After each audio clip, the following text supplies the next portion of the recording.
Good morning. हम लोग आज कोऑर्डिनेशन केमिस्ट्री को फिर आगे बढ़ाएंगे। कोऑर्डिनेशन केमिस्ट्री में पिछले लेक्चर में हम लोगों ने देखा था कि कोऑर्डिनेशन नंबर क्या होता है, सेंट्रल एटम का कोऑर्डिनेशन नंबर हम कैसे निकालते हैं, इसको हम लोगों ने देखा था। आज हम लोग इसमें एक इम्पॉर्टेंट टॉपिक है ऑक्सीडेशन स्टेट। ऑक्सीडेशन स्टेट इसलिए ज़रूरी है कि जितने भी कंपाउंड का नॉमेनक्लेचर करेंगे यानी नेमिंग करेंगे तो नेमिंग करने वक्त भी हमको ऑक्सीडेशन स्टेट की आवश्यकता होगी। उसके बाद जितना भी कम्प्लेक्स स्टेट में उसकी प्रॉपर्टीज़ डिसाइड करेंगे उस समय भी ऑक्सीडेशन स्टेट चाहिए।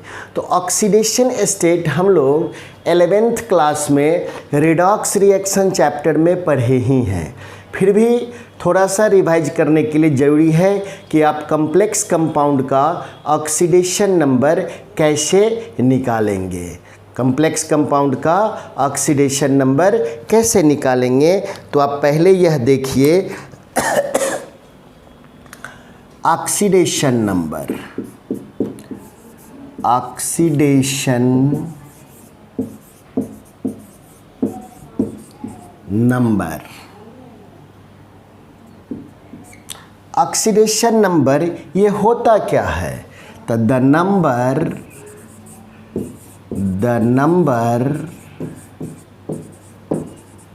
which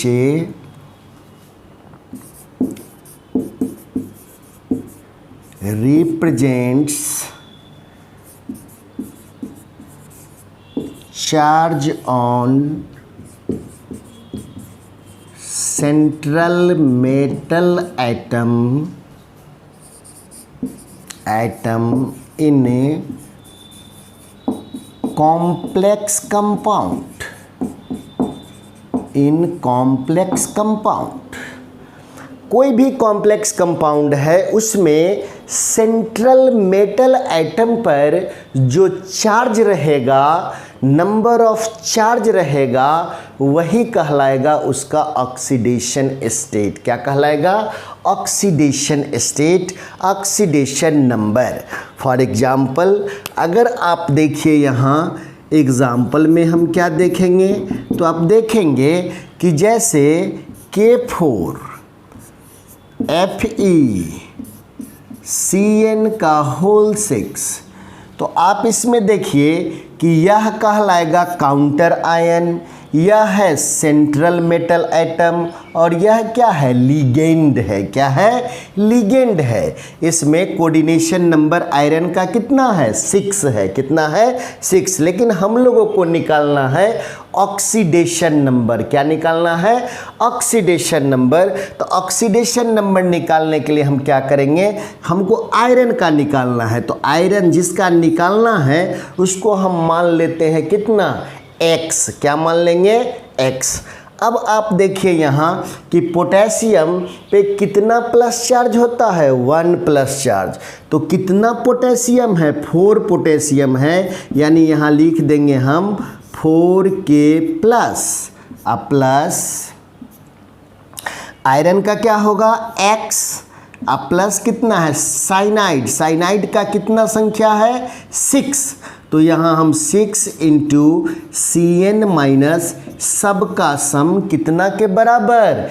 0 के बराबर, क्योंकि ये न्यूट्रल कम्प्लेक्स कंपाउंड है। क्या है? ये न्यूट्रल है। अभी यह कम्प्लेक्स कंपाउंड, ऐसे तो कहा जाए तो ये कम्प्लेक्स है एनाइनिक, लेकिन अभी जो जिस पोजीशन में दिख रहा है anionic part is counter balanced bye केटाइनिक part, तो आप कहेंगे अभी न्यूट्रल है, इसलिए इस पर कोई चार्ज नहीं है, तो इस क्या होगा? सम 0 के बराबर, यानी कि 4 इंटू पोटेशियम पर कितना? +1 चार्ज, तो 1। अब plus X plus 6 into cyanide पर कितना? -1 इक्वल टू 0, यानी 4 plus x minus 6 equal to 0। तो x इक्वल टू क्या होगा? x इक्वल टू हो जाएगा 6 माइनस 4 यानी +2। तो इस कम्प्लेक्स कंपाउंड में आयरन का ऑक्सीडेशन नंबर कितना हुआ?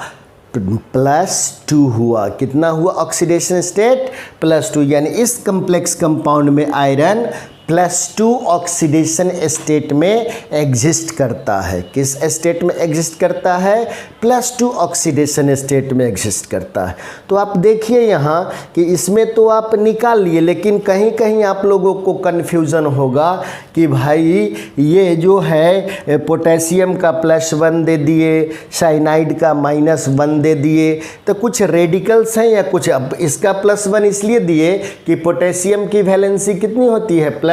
सोडियम पोटेशियम में वैलेंस इलेक्ट्रॉन कितना? या आप देखेंगे यहाँ तो पोटेशियम का यदि हम कन्फिग्रेशन लिखेंगे तो ये 19 यानी 1s2 2s2 2p6 3s2 3p6 and 4s1। तो वैलेंस सेल में कितना इलेक्ट्रॉन है? 1 इलेक्ट्रॉन है। यही 1 इलेक्ट्रॉन ये किसी को डोनेट करेगा, इसीलिए इस पर चार्ज कितना आएगा? +1। तो यहाँ कुछ है जो रिमेंबर करना है, टू रिमेंबर।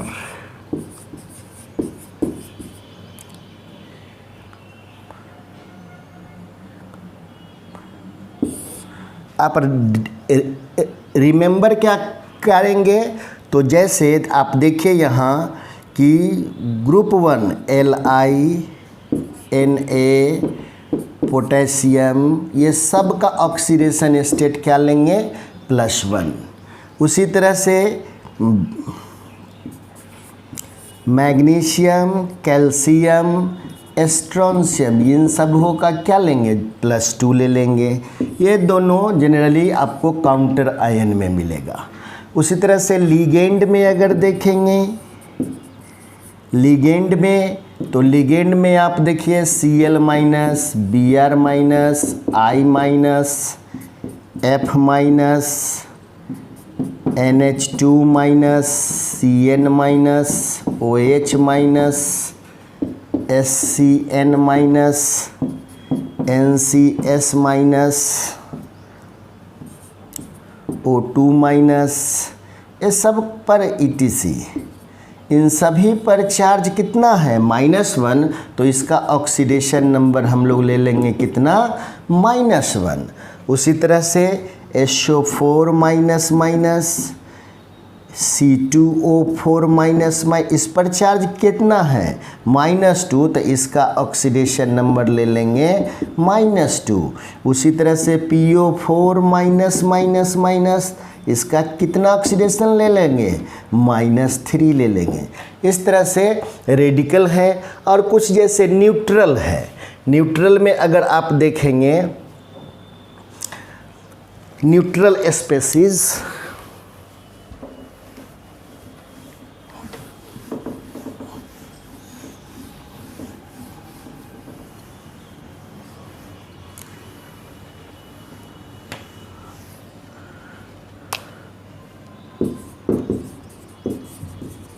न्यूट्रल लिगेंड, तो न्यूट्रल लिगेंड का क्या हो जाएगा?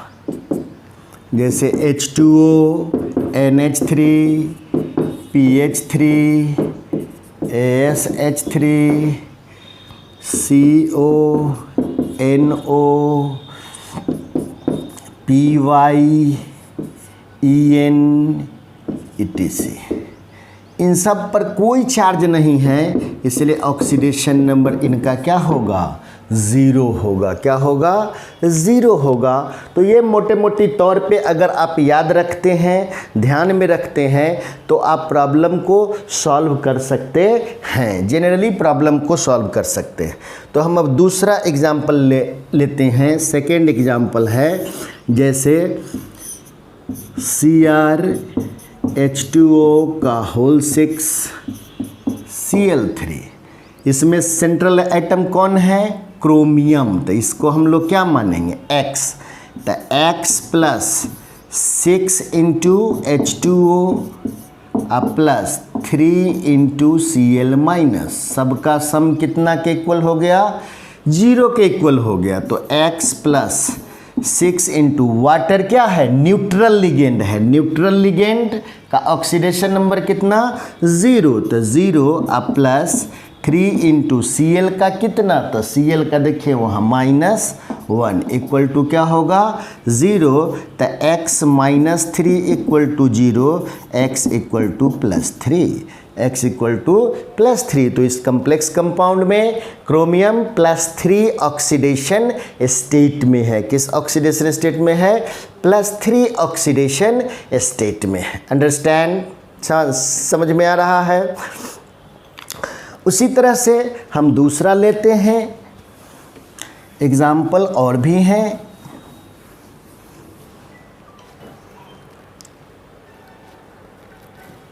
एग्जाम्पल थर्ड में आप देख सकते हैं, जैसे NiCO का होल 4, इसमें सेंट्रल एटम कौन है, निकेल है। कौन है, निकेल। इसको हम लोग क्या मानेंगे, तो X मानेंगे।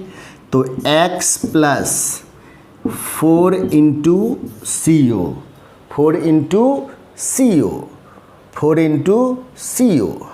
ये कंटिन्यू करते हैं। तो ये 4 इंटू CO का क्या है, CO न्यूट्रल लिगेंड है, तो यहाँ CO का कितना है ऑक्सीडेशन नंबर 0 इक्वल टू 0, यानी X इक्वल टू 0। तो इसमें आप निकेल का ऑक्सीडेशन स्टेट कितना हो गया, 0 हो गया। कितना हो गया, 0 हो गया। अब हम दूसरा एग्जाम्पल देखते हैं।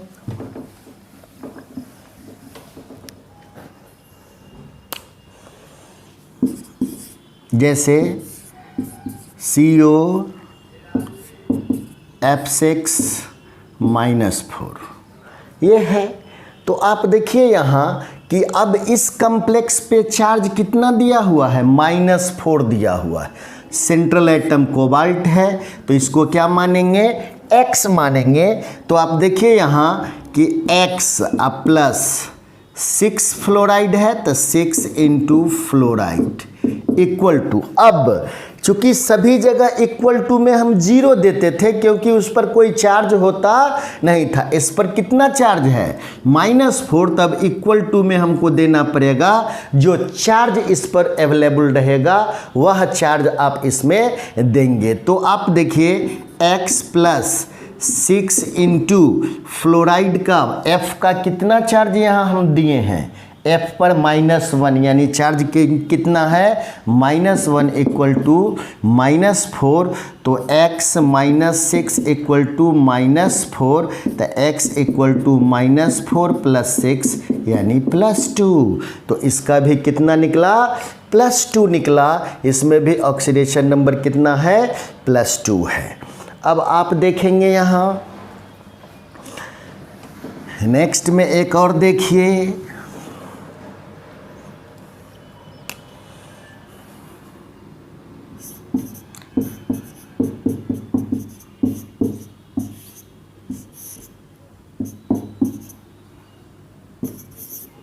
ये तो सेंट्रल एटम क्या है, Cr है, क्रोमियम है, तो इसका निकालना है X।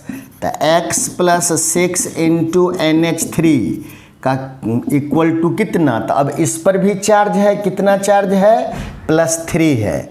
तो X प्लस 6 इंटू NH3 का कितना, 0। NH3 का कितना होगा, 0, क्योंकि न्यूट्रल लिगेंड है, इक्वल टू क्या होगा, +3। तो X इक्वल टू क्या निकला, +3 निकला।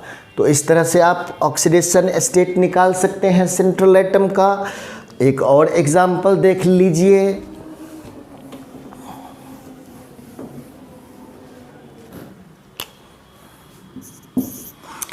जैसे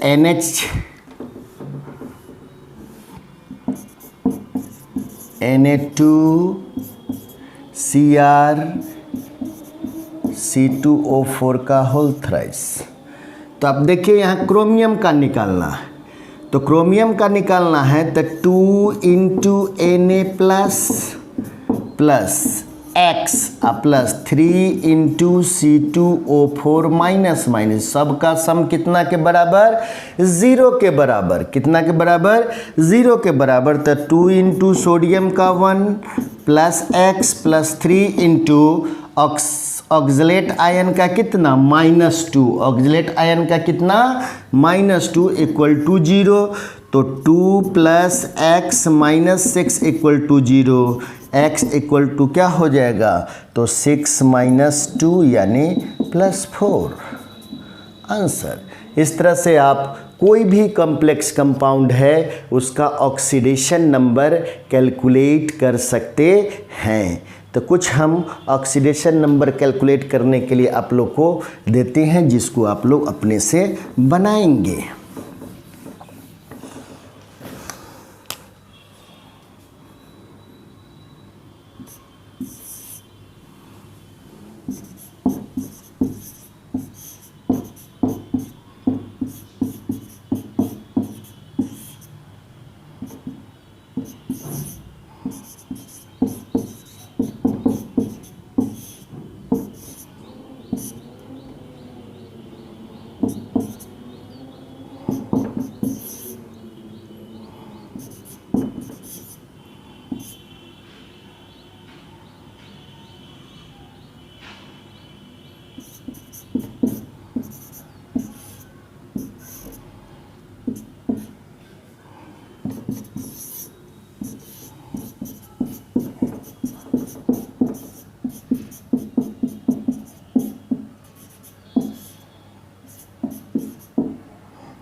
ये मान लीजिए क्वेश्चन दे दिया हमने, इसमें सेंट्रल एटम है nickel, central atom zinc, central atom silver, central atom chromium, central metal iron.